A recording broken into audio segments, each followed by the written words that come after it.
Lodi, grabe, gusto ko lamang po magpasalamat kay Ma'am Ani Adobas dahil meron po siyang gift sa atin na pabango.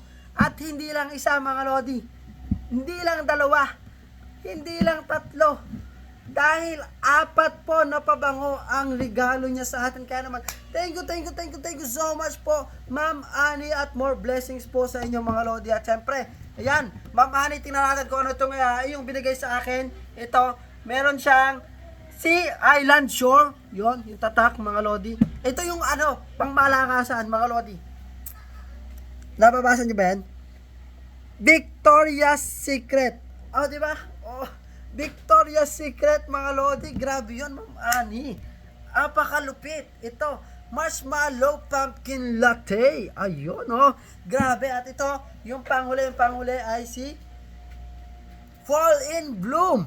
Grabe mga Lodi, no? Talaga namang pagkaligo ko, talagang maliligo ako na pabango dahil napakadami nito. Thank you so much po. Lagi na ako nitong magiging mabango. Ayan, maraming salamat po Ma'am Ani. Grabe, napakarami ng blessings na sineshare niyo sa akin. At syempre, more blessings to you Ma'am. At syempre mga Lodi, kung kayo ay hindi pa nakasuporta kay Ma'am Ani, suportahan natin si Ma'am Ani dahil napaka-generous na tao po ni Ma'am Ani. Thank you so much po. More blessings po sa inyo.